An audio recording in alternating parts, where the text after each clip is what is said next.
Every parent wants the best for their child, but many parents don't realize this one truth. Small words, small reactions, small moments. They do not disappear. They quietly shape a child's mind and heart. One sentence can build confidence. Another can create fear. Not because parents are bad, but because children feel deeply.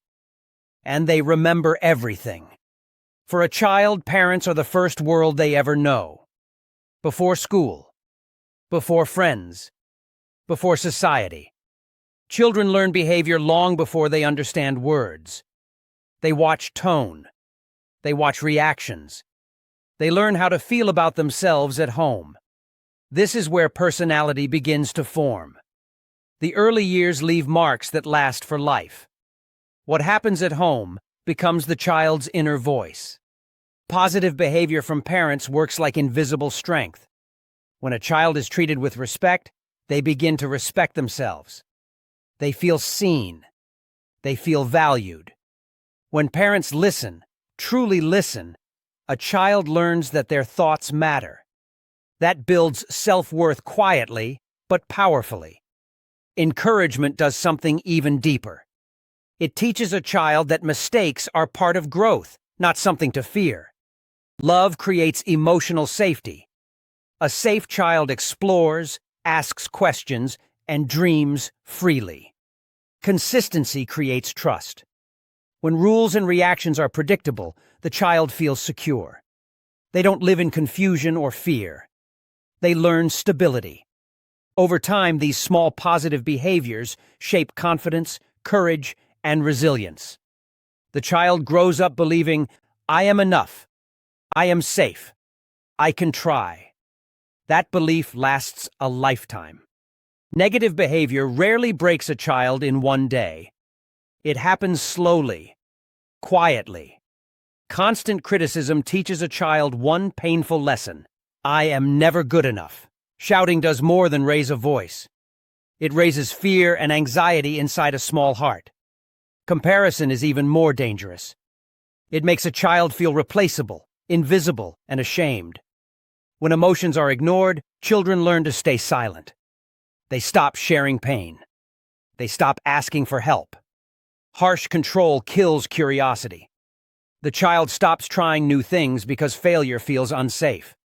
Over time, the child becomes careful, anxious, and withdrawn. Not because they are weak, but because they learned survival at home.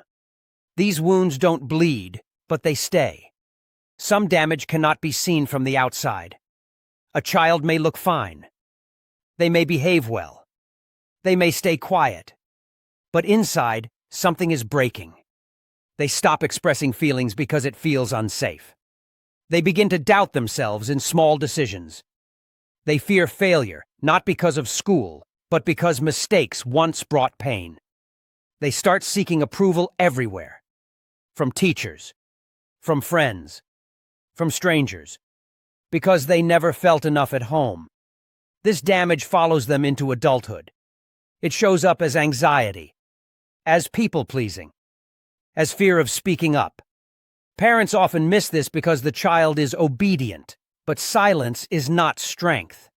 Sometimes, silence is hurt that learned to hide. Most parents do not want to hurt their children. Their intent is often love. But stress changes behavior. Pressure turns patience into anger. Discipline slowly becomes shouting. Love turns into control. Parents say, "I'm doing this for your good," but the child hears something else. They hear rejection. They hear fear. They hear disappointment. Intent does not erase impact. A child does not understand stress or responsibility. They only understand how they feel. And feelings shape personality. A parent may forget a harsh moment, but a child carries it quietly. This gap between intent and experience is where damage begins.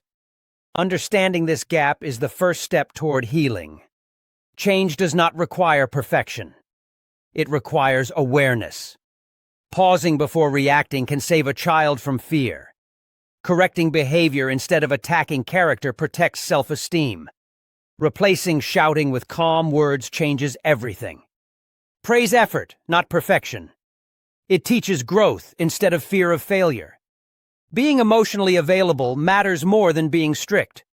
Children need guidance, not intimidation. They need boundaries, not humiliation. These changes seem small, but to a child they feel huge. A calm response can undo years of damage.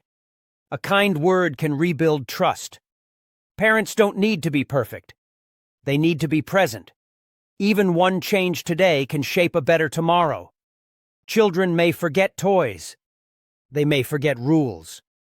But they never forget how you made them feel. Your words become their inner voice. Your reactions teach them how to treat themselves. You are not just raising a child. You are shaping a human being. Someone who will one day face the world alone. Every look, every tone, every response matters. You are powerful in ways you may not realize. With that power comes responsibility.